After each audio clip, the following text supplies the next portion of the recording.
네, 우리 참 이렇게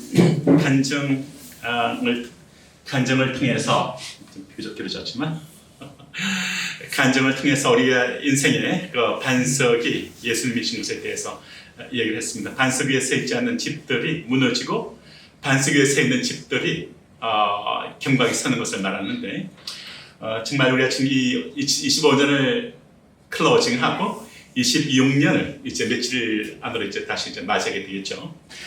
신년을 맞이할 준비를 하면서 또는 한 해의 마지막을 저희가 이렇게 정돈하면서 주님 다시 오심을 갈망하는 그런 마음들이 정말 우리 마음이 되면 좋겠다라는 생각이 들었습니다. 그래서 정말 주님은 우리 인생의 처음이죠. 마지막이시고 또 정말 온 세계 만물의 처음이고 마지막이신 분이십니다. 저희가 지난주에 제가 이번 주에 성탄의 기쁨을 맛봤습니다. 아주 준비한 퍼틀락이라든지 정성껏 준비해 오신 많은 음식들 통해서 아주 기쁨을 맛봤고 참 좋은 교제를 했던 것 같습니다. 반드시 그때 비유하셨던 분이 그런 얘기 하셨죠. 주님 반드시 오신다고. 반드시라는 그 말을 참 마음에 깊이 봤습니다. 반드시 주님 다시 오신다고 하신 대로 주님 다시 오실 줄로 믿습니다. 주님께서 다시 오실 때 성도들에게 어떤 그런 축복들이 있을까? 이 성경들은 얘기하고 있죠. 홀련히 하늘로 들려지고 부활하신 주 예수님 같이 영광스러운 모습으로 우리가 변화될 영화로울게 될 얘기를 하고 있는데 이 육체마저도 다시는 아픔이나 고통이나 어떤 힘든 것이 없이 정말 이 완전한 그런 평강 가운데 불멸의 정말 이렇게 영생불사의 몸이 될 것을 얘기합니다. 그리고 이 시대는 끝이 나고 새로운 시대가 도래할 것을 말하고 있고 이 새로운 시대의 왕은 누구도 다름이 아닌 예수님께서 왕이 되시는 그분의 갖고 있는 성품과 능력으로 통치하는 인류가 그렇게 갈망했던 파라다이스, 그렇게 갈망했던 그 시대, 그 나라가 이 세상에 도래할 것을 성경은 얘기해왔고 정말 수많은 믿음의 선진들이 이 날을 기대해왔습니다. 주님께서 이렇게 말씀하셨죠. 아버지 뜻이 하늘에서 천국에서 이루어진 같이 이 땅에서도 이루어지시고 아버지 나라가 이 땅에 임하십시오라고 얘기하셨죠. 그런데 제 아들이 이러한 그런 메시아가 오실 때 갖게 될 그 놀라운 소망을 얘기하면서 제 아들이 이제 마태복음 24장 가서는 이런 질문을 합니다. 이 절에서 예수님께서 다시 오실 때 언제 다시 오십니까? 그리고 주님이 다시 오실 때 이 새로운 시대가 도래할 텐데 이 시대의 끝에 오게 될 그 징조가 무엇입니까? 하는 그 징조에 대한 질문을 하죠. 그래서 저희들은 오늘날 그 주님이 우리에게 직접 얘기해 준 그 징조들을 보시면서 또 거기에 있는 많은 마치 반석 위에 지어져 있는 그 폭풍 같이 많은 것들이 쏟아질 때 이 견고하게 흔들리지 않는 그런 집으로 우리가 서 있도록 하기 위해서 우리가 이런 많은 징조들 가운데서 어떻게 살아갈 징조를 인식하는 것이 첫 번째요. 두 번째는 우리가 그럼 이 성도들로서 이 마지막 때를 어떻게 살아라 하고 주님 주신 이 명확한 교훈들이 있습니다. 그 명확한 교훈들을 우리 텔레모스 박사님 말씀하신 것처럼 리슨하고 그 다음에 순종하게 될 때 반석 위에 있는 집이 된다. 그래서 우리가 반석에 있는 집같이 돼서 마지막 어떤 탕류가 밀려와도 흔들리지 않는 경건한 인생으로 살아가도록 우리를 주님은 우리의 교훈을 주시고 있습니다. 주님은 첫 번째 24장 마태복음 24장 성경을 여러분들 쓰기서 좀 펼치시고 마태복음 24장을 보시면 주님께서 이렇게 질문하시죠. 첫 번째 주님께서 하시는 징조들을 쭉 이야기하실 때 주님은 이렇게 말합니다.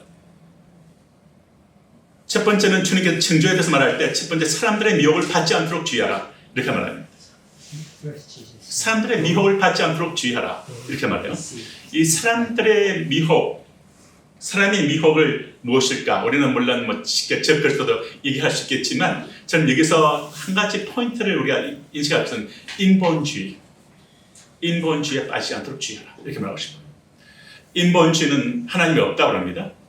두 번째는 하나님이 없는 가운데 인간이 중심된 가운데서 살아가는 그런 얘기를 하죠.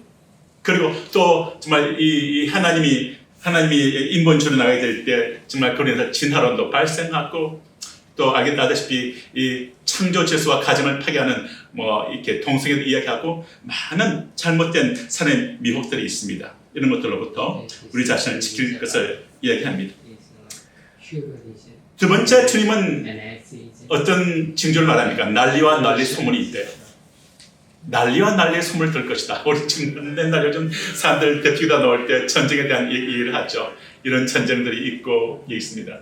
정말 난리와 난리 소문이 있습니다. 크게 주님의 언급하면서 첫 번째, 전쟁에 대한 소식이 많거든요. 민족이 민족을, 나라를 나라를. 두 번째는 이 얘기를 합니다. PPT를 죠. 그래서 보게 되면 정말 제가 여기 하나를 보여주는데, 첫 번째 전쟁에 대한 이야기인데, 전쟁 이야기를 좀 먼저 하고 이걸 설명합니다.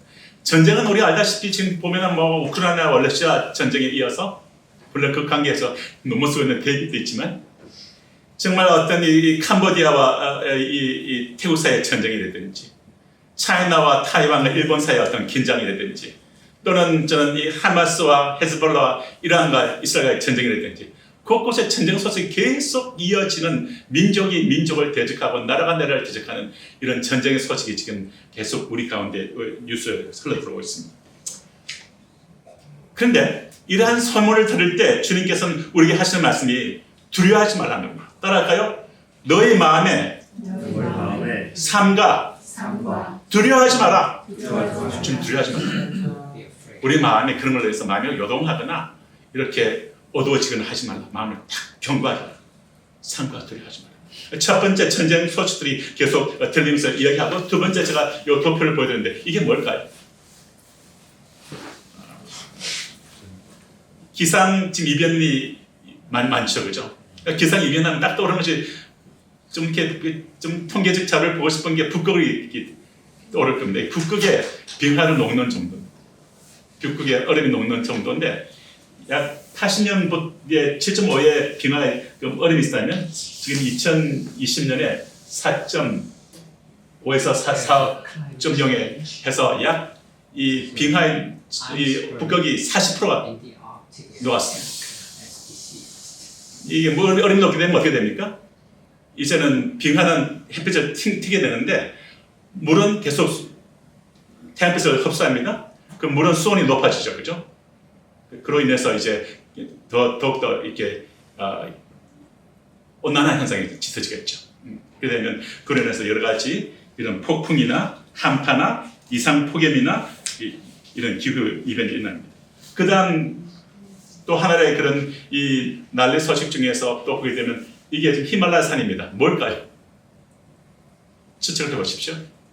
이렇게까지 뭐가 있었는데 이렇게까지 떨어졌습니다. 히말라야에 있는 빙하, 얼음이 녹는 정도입니다. 과거보다 약 65% 빠르게 녹고 있다는 겁니다. 현재같이 온실가스가 배출이 진행되면 2100년에는 히말라야의 모든 히말라야는 눈이 다 녹을 것이다. 이런 80% 살 수 있는 것을 얘기합니다. 그 다음에 첫째 성경이지? 그 다음에 그래서 기근과 지진이 있는 것을 민족이 민족을 그 다음에 클릭하겠습니다. 그 다음에 기근과 지진이 있는 것을 얘기하죠. 지진과 기근에 대해서 얘기했는데 그 다음 한번 클릭해 볼까요? 지금 지진은 지금 현재 이 통계를 보면 제가 AI를 좀 사용했습니다. 난 우리 제목상에서 얘기했기 때문에 매일 발생하는데요. 연간 수백만 해가 좀 감지되고 있고, 규모 7.0 이상은 연평균 10회, 20회, 규모 5, 6급도 연간 수천 회 이상이며 자원 규모는 수십만 수백만 해가 보고되는 지진이 굉장히 급증하는 것을 보여줍니다. 그 다음에 또 한번 보시면 이 기근의 문제가 있습니다. 기근은 지금 현재 2023년 기준으로 세계 인구의 8%인 7억 명 정도가 굶주림을 경험하고 있다. 그래서 지금 현재 이 난리와 난리 소문이 있을 것이다. 주님은 첫 번째 그것을 얘기를 하셨죠. 그 난리와 난리 소문을 난리 소문이 있을 것을 얘기를 하는데, 그래서 전쟁과 그리고 전쟁과 지진과 기근에 대한 얘기를 하십니다. 두 번째는 주님께서는 이제 그 다음 이어서 하신 말씀은 그리스도를 따르는 그리스도인에게 핍박이 증가될 것이다. 주님은 이 말씀을 9절부터 13절 하세요. 그리스도를 너희들이 내 이름을 너희가 내 이름으로 모든 민족에게 미움을 받는다. 예수를 따름으로 인해서 모든 민족 가운데 박해가 심해지고 미움을 받게 될 것이다. 이런 얘기를 하시는데 정말 이 박해가 지금 전 세계 인구의 7명 중에 1명꼴이 박해를 받고 있다는 거예요. 참 한국은 그에 비해서 좀 많은 안전한 시대에 살고 있죠. 7명 중에 1명이 박해를 받고 있는 시대에 살고 있다. 특히 북한 같은 경우는 5만 명 내지 7만 명이 정치범 수용소에서 기독교인이 갇혀 있는 걸로 지금 보고가 나오고 있습니다. 그래서 어느 사람들은 통일이 되면 정치범 수용소를 싹 밀어버리고 건축하면 안 된다. 거기는 기독교의 또 하나의 그런 승리자들의 성지가 될 것이다. 이런 말을 하게 됩니다. 아시아 기독교인들 중에서 5명 중에 2명꼴이 박해를 받고 있다고 합니다. 아프리카 기독교인 5명 중에 1명꼴이 박해를 받고 있다고 합니다. 지금 크리스천들에 대한 박해가 증가되고 있는 시대죠. 그 다음에 네 번째를 보게 되면 주님 오심에 대한 징조로 주님이 직접 하신 말씀이 천국 복음이 모든 민족에게 전파된다. 모든 민족에게 전파된다. 그래서 지금 빠른 속도로 모든 민족 가운데 복음이 증거되고 있는데 그 다음 클릭해 볼까요? 근데 그 다음 클릭합시다. 시간 때문에. 그래서 주님께서는 미전도 종족이 급격하게 줄어들 것이다. 예수의 복음이 편만하게 전파될 것이다. 세상은 이렇게 바깥에 풍랑이 치지만 하나님의 복음은 지하수같이 흐르고 있으면서 모든 민족을 해서 복음은 진전하고 있다. 복음의 지하수가 보이지 않지만 흐르고 있는 것처럼 복음은 끊임없이 흘러가고 있는 그 일을 가운데 있다. 오늘 텔레모스 목사님도 또 이티오피아에서 오셔서 다시 이티오피아 복음을 전파로 가시죠. 그 다음에 저희들은 이 모든 민족 가운데 복음을 전파하는 이 일을 위해서 우리 교회도 그 일을 미셔널 처치로서 그 일을 섬기고 있습니다. 그 다음에 주님은 적그리스도가 등장할 것을 얘기하세요. 예수님이 등장하기 전에 적그리스도가 올 것이다 라고 얘기하십니다. 그러므로 내가 선지자 다니엘에 말한 바 멸망에 가정한 것이 거룩한 곳의 선거들을 보거든 피하라 하는데 이것은 거룩한 곳에 모리아 언덕에 적그리스도가 들어올 것을 얘기하고 있죠.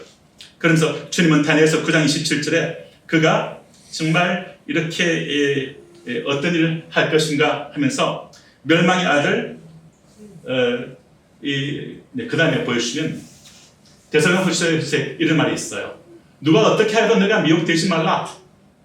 아마 이 날이 옵니다. 먼저 패배한 일이 있고 저 불법의 사람 곧 멸망의 아들이 나타나기 전에는 그 날이 이르지 아니한다. 그 날은 주님 오시는 거죠. 주님 오시기 전에 그리스도가 온다는 거예요. 예수님이 하신 말씀이에요. 그는 대적하는 자라 누구를? 하나님을, 예수님을, 그리고 자기를 높이고 하나님의 성전에 앉아 자기를 하나님이라 내세운다고 얘기합니다. 그때 불법한 자가 나타나리니 주 예수께서 그 일의 기운으로 적그리스도를 죽이시고 강림하여 나타나심으로 적그리스도를 피할 것이다. 이렇게 주님이 직접 말씀을 하시면서 주님이 적그리스도를 주께서 그를 죽일 것을 얘기를 하십니다. 주님은 적그리스도에 올 것을 얘기하고 적그리스도 오게 되면 그를 따르는 무리가 발생되고 끝까지 이 그를 거부하는 무리들이 있겠죠. 그다음에 핍박이 더 심해지겠죠. 그러나 적그리스도를 따르는 무리들을 통해서 하나님께서 심판을 대환란을 쏟아붓기 시작합니다. 21절 말씀을 그 다음 말씀을 보게 되면 그 말씀을 보게 되면 이제 큰 대환란이 있을 것을 있는데 대환란이 있을 때 그때 큰 환란이 있을 텐데 창세 이후로 가장 큰 환란이 온대요. 근데 성도들을 성경의 말씀은 성도들을 택하신 자들을 위하여 그 날들을 감하실 것이다. 이런 말씀을 또 주님은 할 수가 있으면서 주님이 그 날 이후로 대환란 이후로 예수님이 다시 오실 것을 얘기를 하십니다. 27절 말씀 보면 번개가 번쩍이면 동편에서부터 서편까지 번개가 보는 것처럼 주님이 그렇게 오시게 될 것이고 29절의 말씀에도 그런 말씀이 있죠. 마태복음 24장 29절에 환난 후에 즉시 해가 어두워지고 달이 빛을 내지 아니하고 별이 하늘에서 떨어지고 하늘의 근등들이 흔들릴 텐데 30절 그때 인자의 징조가 하늘에서 보이겠고 그때 땅의 모든 족속들이 통곡하며 그들이 인자가 구름을 타고 능력과 큰 영광으로 오는 것을 보리라. 인자가 다시 오실 것을 이야기합니다. 그러면서 예수님 다시 오실 때 어떤 일이 있을 것인가? 그의 택하신 자들 하늘 이 끝에서 저 끝까지 사방에서 모으실 것이다. 그리고 성도들은 홀연히 부활하신 예수님 같이 영광스러운 몸으로 영화롭게 변화되어서 다시는 아픔도 고통도 없는 완벽한 샬롬의 몸이 되어서 주와 함께 영원히 살게 될 것을 주님 약속하고 있죠.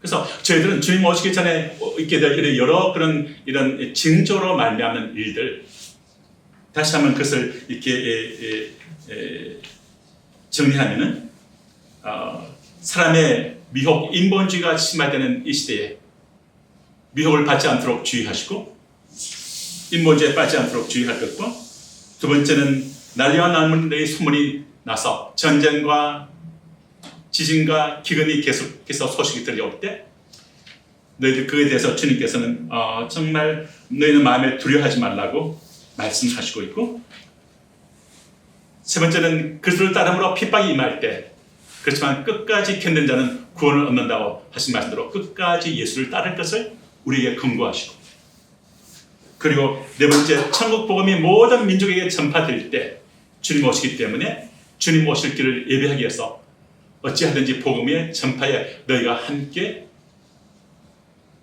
인생을 드릴 것을 얘기하고 계시고 그 다음에 저 그리스도가 오게 될 때 그가 오게 되겠지만 주님께서 마침내 오셔서 그를 이렇게 그의 입의 기운으로 그를 죽이시고 주님께서 강림하심으로 모든 그리스도의 모든 세계를 폐하시고 주님께서 왕으로 이때는 통치할 것을 얘기합니다. 그 오시게 될 때 우리는 영광스러운 몸으로 우리가 참 주님을 맞이하게 될 것을 얘기를 하고 있죠.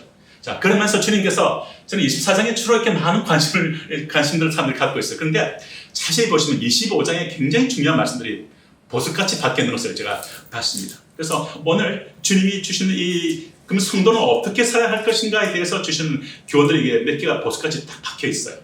이것들을 오늘 우리가 마음에 담아갑시다. 24장 32절부터 보시게 되면 그러면 성도들은 어떻게 살아야 합니까? 어떻게 준비해야 합니까? 라는 이 질문에 대해서 주님은 이렇게 첫 번째 말씀합니다. 첫 번째는 이렇게 말합니다. 따라 하실래요? 무화과 나무의 비유를 배우라. 이 무화과 나무의 비유를 배우라고 맨데이트를 하고 있어요. 배우래요. 주님은 명령행입니다. 근데 무화과 나무는 뭘 의미합니까? 이건 이스라엘을 의미합니다. 이스라엘은 하나님의 시계이기 때문에 하나님께서 어떻게 시계를 지금 움직이고 있는가를 너희가 좀 이렇게 보라는 겁니다.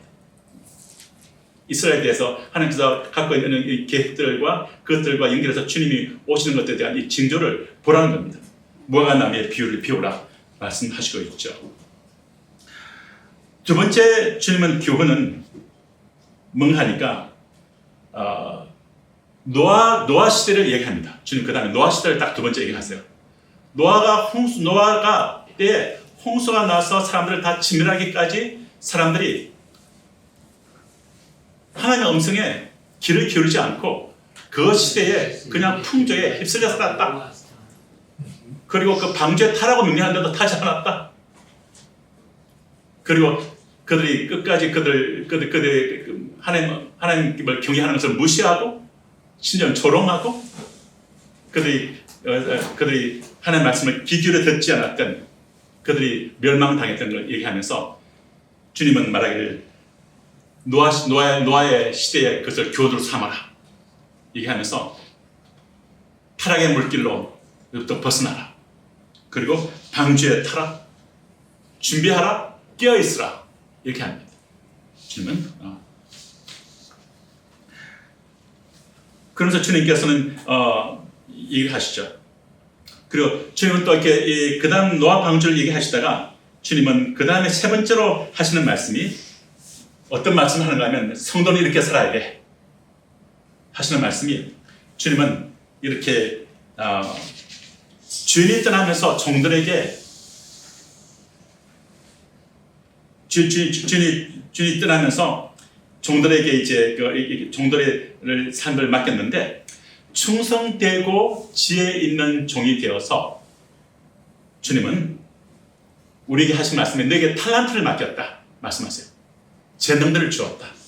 어떤 사람은 상담할 수 있는 재능을 주었고 어떤 연구를 통해서 사람들에게 선을 줄 수 있는 것을 주셨고 어떤 사람은 뮤지션으로서 음악의 재능을 주셨고 어떤 사람은 그림 그리는 재능을 주셨고 어떤 사람은 어떤 이 메디컬을 통해서 일을 할 수 있는 재능을 주셨고 어떤 사람은 말씀을 가리키고 증거할 수 있는 재능을 주셨고 어떤 사람은 사업할 수 있는 재능을 주셨고 어떤 사람은 기도의 재능을 주셨고 어떤 사람은 사람들에게 섬기는 재능을 주셨고 구제하는 재능을 주셨고 재능을 주셨다는 거예요. 그러면서 너희에게 탈란트를 맡겼는데 5달란트, 2달란트, 1달란트를 맡겼는데 그 탈란트를 가지고 네가 윤을 남겨라. 이렇게 말씀하세요. 그 탈란트를 땅에 묻어두지 마라. 그 탈란트를 개발해서 내가 탈란트를 정말 이렇게 빛이 나도록 그것을 갈고 닦아서 사람들에게 유익을 끼치는 일을 하라. 하나님의 선한 일에 도구에 사용하라. 말씀합니다. 그래서 그것을 잘하는 자는 주님이 다시 오실 때 충성되고 선한 종이라 일컬음을 받을 것이고 그리고 주님께서는 그 종들에게 주님은 정말 하시는 말씀이 너희 주인의 즐거움에 참여할지어다 말씀하시고 그리고 주님은 착하고 충성된 종아 말하면서 주인이 갖고 있는 그 놀라운 유업을 함께 누리게 될 것이다 말씀하십니다. 우리들에게 주신 바 된 탈란트를 주님은 땅에 묻어두지 말고 그것을 주님께서는 적극적으로 활용하고 적극적으로 맡겨준 사업들, 맡겨준 그런 탈란트들, 맡겨준 어떤 그런 연구들, 맡겨준 음악 재능들, 맡겨준 미술 재능들, 맡겨준 사업의 재능들, 맡겨준 어떤 그런 상담의 재능들, 기도의 재능들, 섬김의 재능들, 메디컬 재능들 또는 이 말씀드린 전한 재능들을 주님은 이 탈란트 주신 바 된 탈란트니까 남기래요. 주님께서 그걸 사용해서 5달란트 줬으면 10달란트 남긴 자가 있고 2개 줬으면 4개로 남기고 땅에 그러면서 어떤 사람이 혼을 나는가 하면 땅에 묻어둔 자들 혼을 주님께서 아주 이 주님께서 굉장히 그에 대해서 있는 것까지 다 빼앗기고 주님이 책망받고 뭐 하는 이런 것을 봅니다. 그래서 우리가 주신 바 있는 탈란트를 잘 활용할 것에 대해서 주님은 얘기합니다. 그러면서 주님께서는 우리에게 그 말씀을 하시고 있고 그 다음에 주님이 그 다음에 이 네 번째 하신 말씀이 성령 충만을 너희가 등에 기름을 채우라 이 말씀하세요. 그 다음 스토리가 주님 어떤 말을 하는가 하면 어리석은 이 5 처녀와 지혜로운 5 처녀 얘기를 주님은 또 딱 이 주님이 자체 오시는 것에 대해서 얘기하시고 나면 그 얘기가 그 명단에서 하시는 겁니다. 너희가 등에 기름을 채워야 된다는 겁니다. 너희의 영혼에 은혜를 채워야 된다는 겁니다. 말씀을 채우고 그 기도를 통해서 너희 영혼에 성령 기름을 채워라 이 말씀하세요. 등에 기름을 채워라 이 말씀입니다. 그 사람들 잔치에 참여하는 것을 볼 수 있죠. 슬기로운 5 처녀같이 등에 기름을 채워라. 깨어 있으라. 너는 그날과 그 시를 알지 못한다. 이 말씀을 주님 우리에게 교훈하십니다. 그래서 주님께서는 이렇게 그 다음에 이제 마지막에 이제 하시는 말씀이 뭔가 하니까 25장 31절부터 46절까지 이 말씀인데 그 다음 25장 31절부터 46절 이 말씀이 참 똑하시면 다가오더라고요. 주님이 주님 다시 오실 것을 얘기하시면서 너희는 이렇게 준비해야 된다라고 얘기하시면서 주님은 마지막에 하시는 말씀이 뭔가 하니까 이렇게 말합니다. 내가 줄 때에 너희가 먹을 것을 주었고 내가 목마를 때에 마실 것을 주었고 내가 나그네 되었을 때 영접하였고 헐벗었을 때에 옷을 입혀 주었고 병들었을 때에 돌아봐 주었고 옥에 갇혔을 때 와서 보았다. 이 말씀. 제자들이 그러면서 주님께서 양과 염소를 갈라놓는데 양으로 된 사람들에게 언제 우리가 주님께 그렇게 했습니까? 했더니 주님이 하시는 말씀이 너희들 가까이 있는 사람들에게, 그래서 가족이 될 수도 있죠. 가까이 있는 교회 성도들이 될 수도 있고 가까이 있는 어떤 벗이 될 수도 있겠죠. 그들이 줄일 때 먹을 것을 주고 목마를 때에 마실 것을 주고 그들에게 나그네 되었을 때 영접하고 헐벗었을 때 옷을 입히고 병들었을 때에 돌보고 오겼을 때 와서 보았느니라. 지극히 작은 자 하나에게 한 것이, 그러면서 지극히 작은 자 하나에게 한 것이 곧 내게 한 것이다. 이 말씀을 하세요. 사실 우리 전지는 애기 요셉이 여기서 정말 보이는데 애기 요셉이 목마를 때 정말 마실 것을 주고 배고플 때 먹을 것을 주고 수고가 따르죠. 그런 일에는. 네. 누군가가 좀 이렇게 은하 자매님 일하는 걸 보면 진짜 그 어려운 그 아이들에게 수고가 따르죠. 사랑하는 가족은 누군가에게 그 손길을 베푼데 수고가 따르죠. 근데 그것이 다 누구에게 한 것이다? 주님은 누구에게 말합니까? 곧 내게 한 거란 말이에요. 주님. 나에게 한 것이다. 내가 그 사랑의 수고를 한 것이 바로 나에게 한 것이야. 말하면서 그 나중에 염소로 이렇게 분리해 놓은 사람들에 대해서 말하면서 너희가 내가 목마를 때 마실 거 주지 않았고 배고플 때 밥 너희 먹을 거 주지 않았고 내가 헐벗을 때 옷을 입혀주지 않았고 내가 나그네 되어서 참 집이 없이 내가 그렇게 있을 때 내가 어떤 그런 영접지 않았고 병들었을 때 돌봐주지 않았고 그리고 오겼을 때 와서 보지 않았다. 언제 우리가 그렇게 했습니까? 지극히 작은 자 하나에게 한 것이 곧 내게 한 것인데 주님 그런 말씀하세요. 그러면서 우리가 정말 우리가 사랑하는 우리가 참 이 가까이 있는 가족들에 대해서 우리가 특히 우리가 정말 이렇게 정말 자상하게 그리고 사랑의 수고로 정성 우리가 정말 이렇게 위하는 수고하는 그 수고 때로는 힘들 수도 있겠지만 그 사랑의 수고를 주님이 하시는 말씀이 곧 내게 한 것이다. 주님 이렇게 말씀하세요. 내게 한 것이다. 그래서 여러분들께서 정말 여러분들 삶의 그전 가까이 있는 이들에게 그런 사랑의 수고와 자상한 섬김과 그리고 때로는 나의 잠을 시간을 줄이고 또는 나의 어떤 그런 또 쉬고 싶은 것들을 줄이면서까지 어떤 그들 해서 이 사랑의 수고를 하고 있는 이 모든 것에 대해서 주님은 곧 내게 한 것이다. 주님 그렇게 말씀하십니다. 그리고 주님은 이 자들에게 주님께서 하시는 말씀이 내가 진실로 너에게 이른다. 곧 나에게 한 것이다. 하면서 이들에게 주님은 하늘의 아름다운 상급을 얘기하십니다. 그러면서 오늘 우리가 참 주님의 징조에 대해서 언급을 제가 보았고 그러면 주님의 징조가 이렇게 비춰지는 이 시대에 우리는 어떻게 살아야 할 것인가에 대해서 주님이 직접 주신 말씀을 다시 한번 간단히 정리하면 무화과 나무의 비유를 배우라. 라는 걸 통해서 이스라엘은 하는 이 시계를 이해할 것을 얘기하고 있고 두 번째는 노아 시대의 교훈을 통해서 노아 시대에 있는 그 사람들이 풍조같이 살지 말 것과 깨어서 하나님의 음성을 듣고 또 정말 이렇게 방주에 타는 그 삶을 선택할 것과 그 다음에 주님은 그 다음에 하신 말씀이 정말 주신 받은 탈란트들, 재능들을 주의 나라를 위해서 아름답게 사용하다가 내 앞에 서라. 이렇게 주님은 우리에게 응급을 하십니다. 그래서 탈란트를 잘 사용하실 것을 권고하시고 그 다음에 주님은 우리의 성령 충만을 추구하라. 등에 기름을 채워라. 말씀하십니다. 그래서 주님 우리 모두에게 성령 충만을 주십시오. 예수 충만을 주십시오.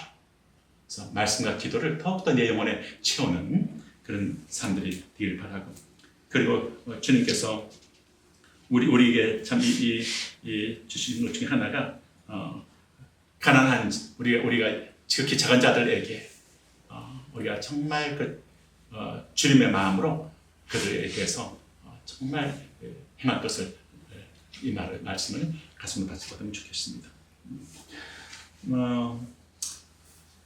우리가 한 해를 이제 25년 한 해를 이제 매듭을 짓고 이제 26년을 이제 제가 맞이하는 시간이 다가오고 있습니다. 31일 날 저희가 선거 영신 예배가 밤 11시에 이 자리에 있을 겁니다. 네, 그래서 함께 제가 모여서 함께 예배하고 예배하는 가운데 주님을 맞이하시길 원합니다. 그리고 또 함께 더 티를 하는 시간이 있겠죠. 우리가 참 놀라운 소망은 주님께서 하신 말씀이 이 말씀입니다. 주님 언제 다시 오십니까? 그리고 주님이 이 시대의 끝, 이 세상의 끝이 무엇입니까? 라는 이 사도들의 질문은 이 말이죠. 이 아담 이후로 엉겅퀴가 있는 이 세상의 끝이 언제입니까? 이 세상이라는 말은 이 헬라어 이온에서 시대거든요. 이 시대가 언제 끝납니까? 이 말은 주님이 언제 다시 임하십니까? 이 말은 주님이 다시 왕으로 오심으로 말미암아 주님이 이 시대를 끝을 내시고 엉겅퀴 있는 시대를 끝내게 하시고 그리고 주님이 아담이로 타락의 물결이 곳곳에 고통을 주는 이 고통의 시대가 끝나고 주님이 다시 왕으로 오심으로 통치하심으로 오게 되는 그 주님의 성품과 주의 능력으로 통치받는 그 시대가 언제 오는 것입니까? 그 구에서 그렇게 말했던 그 아름다운 그런 이 주님의 그런 이 파라다이스의 시대가 언제 오는 겁니까? 그 인간의 시대가 언제 오는 겁니까? 라는 이 질문을 하고 있는 거거든요. 그러나 우리는 이 주님께서 이 주님의 질문 앞에 우리가 지금 다 보고 있는 우리 많은 징조들이 있고 그리고 우리는 이 앞에서 우리는 어떻게 살아갈 것을 생각할 때 우리가 우리는 놀라운 소망 가운데서 우리는 한 해를 매듭을 짓고 또 소망 가운데 우리가 또 새해를 바라볼 수 있기 원합니다. 왜냐하면 시간이 특히 이 연말이 되면 여러 가지 감정들이 움직일 수가 있습니다. 그런데 굉장히 명확한 것은 이겁니다. 제가 어느 날부터 깨닫게 된 건데 주님이 더 오실 때가 가까워져 갑니다. 할렐루야. 그리고 이 시대가 패드아웃하고 주님이 통치하는 그 영광 시대가 올 것이다. 아멘. 예, 시대가 올 것이다. 그래서 그 시대를 맞이하기 위해서 우리가 정말 선한 청지기로서 그리고 예수 충만을 추구하면서 우리가 참 가까이 있는 우리가 참 지극히 작은 자들을 정말 주의 마음으로 사랑하고 섬기는 이 길을 가고 또 땅 끝까지 생명의 복음을 증거하는 것과 정말 이스라엘이 민족적으로 주님께 돌아가는 이 주님의 소원들을 위해서 함께 기도하는 저희들이길 원합니다. 다 같이 우리 일어나시겠습니다. 네.